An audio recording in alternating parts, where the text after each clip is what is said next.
to be here to help celebrate the success and the future of wave and tidal energy.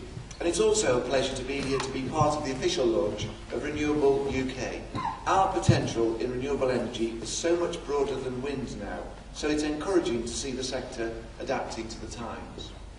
Sir Arthur C. Clarke once said how inappropriate to call this planet Earth when it is quite clearly an ocean, and how fitting for today's conference. The potential of what we can do with natural resources at hand gives us a promising and diverse mix of our future energy supplies. Harnessing electricity from our wave and tidal resource not only plays a crucial part in meeting our climate change targets, but also presents a significant economic opportunity for the UK. We must reduce our emissions by 34% by 2020 and up to 80% by 2050. We face new challenges to our environment and our economy. We must adjust in order to prepare for that low-carbon future. And because of the magnitude of our ambition, wave and tidal energy will, of course, have a much bigger part to play in that move. It's a huge shift moving to low carbon, which will in fact become the sign of the 21st century. Now, when my colleague Lord Hunt spoke at a similar conference to this last year, he told you that he would be carrying out a screening study on wave and tidal energy in English and Welsh waters. And I am so pleased to announce that we are now launching a full strategic environment assessment for wave and tidal energy as part of an offshore energy SEA. We have a number of plans in relation to energy, including the development of offshore renewables generation, wind, wave and tidal stream, and not forgetting carbon capture and storage and more rounds of offshore oil and gas licensing. But before making a decision on these, we must carry out a strategic environmental assessment. The scoping document will set out draft plans and associated SEA, so consultees can give us their views. The scope will be available on our offshore SEA website. And when that scope is agreed, my department will carry out the assessment itself, producing an environmental report for public consultation, hopefully by the end of this year. I know how important the creation of an SEA is for the plans of each and every person in this room. So I want this SEA to set the precedent for future developments and open the door to more commercial leasing rounds. For example, the one recently carried out by the Crown Estate for the Pentland Firth. We're reaching a stage where the ability to make firm plans reaching out into the second half of this decade is more important than ever. And a full SEA is the catalyst for turning those plans into reality.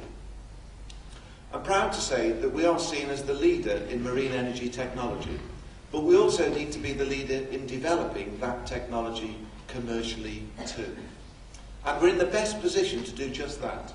Last summer, my department published the UK Renewable Energy Strategy to help with this. We dedicated a further £60 million to accelerate the development and deployment of wave and tidal energy devices and improve the UK's already world-beating testing and demonstration infrastructure. As part of the additional £60 million, we created, alongside the Carbon Trust, a £22 million Marine Renewables Proving Fund. And you will know that just last month, the Carbon Trust announced the 6 projects which will benefit from all of that funding.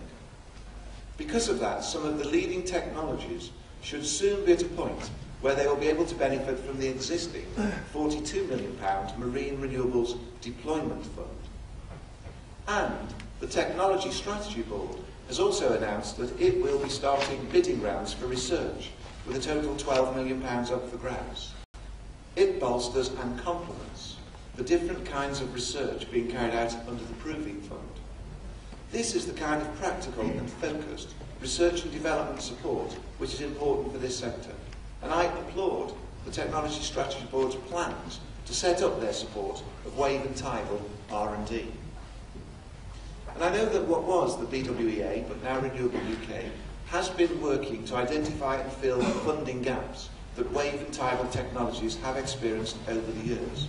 I'm pleased that your views are now being acted on.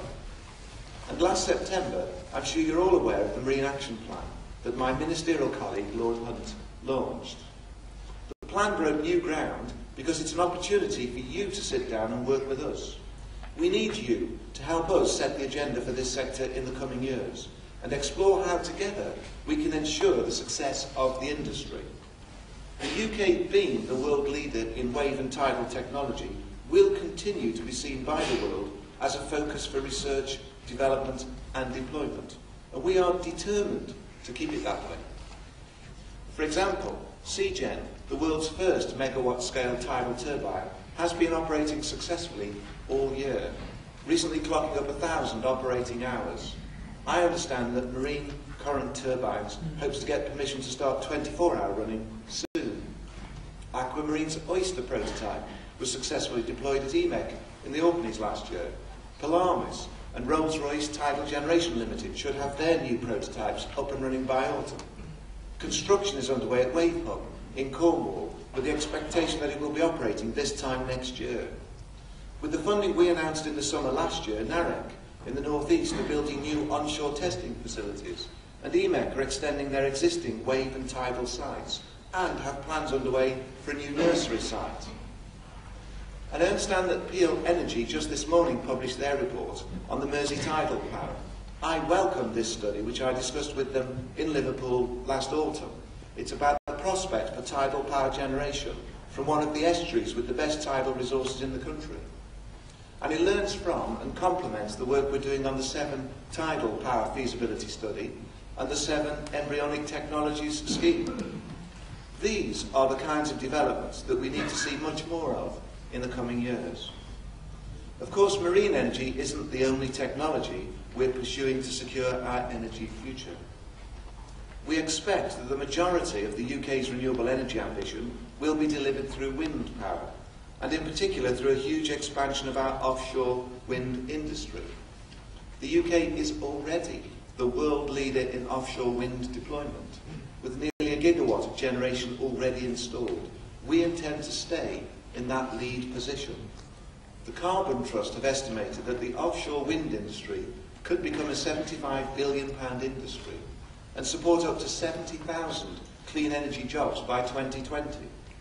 We've just announced rights for companies to build a potential 32 gigawatts of additional capacity. And we've nearly tripled renewable electricity consumption since 2000, and onshore wind grew almost 30% from 2007 to 2008. The geological structures beneath the North Sea offer some of the best opportunities for storing large volumes of carbon dioxide in Europe, if not the world. The International Energy Agency forecasts that carbon capture and storage will be responsible for around 20% of carbon reductions by 2030. This is perhaps the most decisive act in achieving our climate change targets. So developing and deploying CCS technology is a priority for us both. Cooperation on carbon capture and storage in the North Sea is urgently needed globally.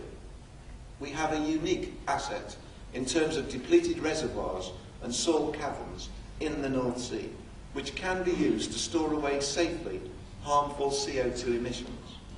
So even after the last drop of oil is recovered from beneath our waters, the North Sea has the potential to go on being a very important asset to Britain or even Europe.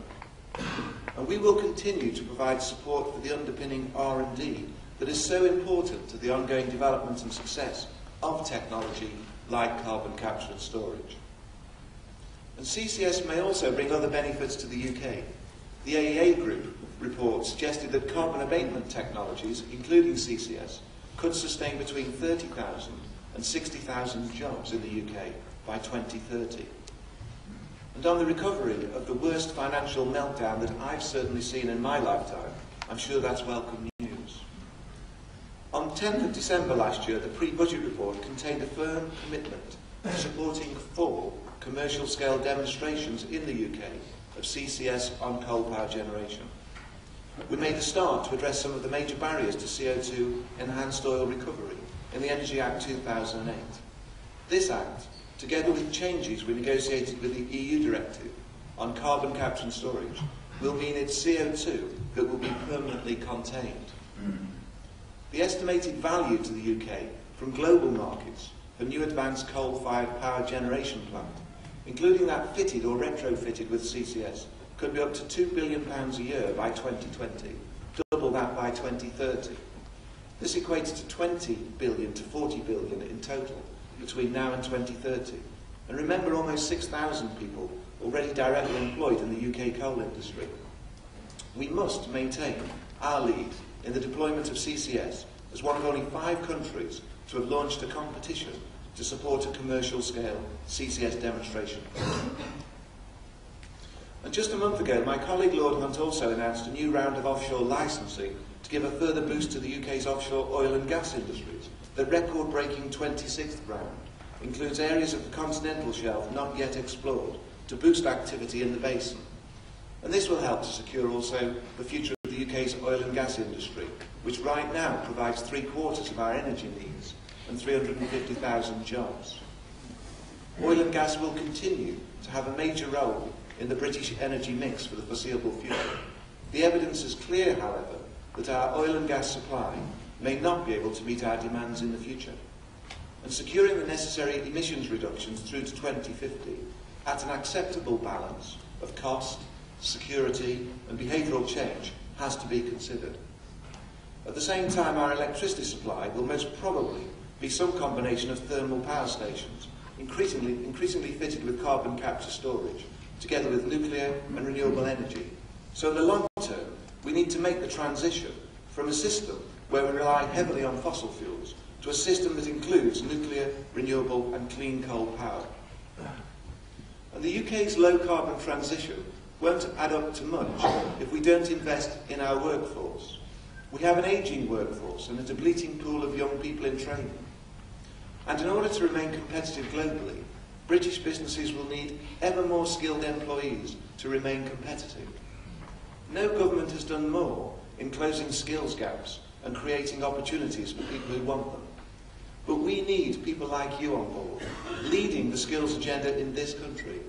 You are the ones who will benefit from having a highly qualified and motivated staff who are in demand. And skills and developing a healthy renewable supply chain were 2 of the recurring themes raised during discussions in the Marine Action Plan. Which is why I was pleased to see the skills accord that BWEA got started and pulled together last year. The commitment now from Renewable UK and all their partners to train 60,000 entrants to the wind and marine energy industries by 2020 is a relief to see. We need employers like you getting involved in the skills agenda. We all need to play our part because this sector needs highly skilled employees to bring the sector's full potential to fruition. So in the coming month, we will be publishing our consultation on a low-carbon skills strategy. It will look at the main low-carbon sectors to see what we can do to fill the gaps. But it also looks at the how, not just the what and the who. And by that I mean how we can embed skills across all sectors for that rapid transformation that we need to get to a low-carbon economy. So in conclusion, we have the richest wave and tidal resources in Europe, and with our expertise in research and development, engineering, maritime operations, and oil and gas exploration, we are world leaders in this field, and we are determined to keep that lead. We have some tough targets ahead of us, with a lot of progress still to make. An economic and technological revolution is taking place, which is transforming the way we all live and work, setting profound challenges to governments, to businesses and individuals across the world. It's a second industrial revolution. Britain was great in the original industrial revolution. It falls to us to grasp greatness this time round. Thank you very much.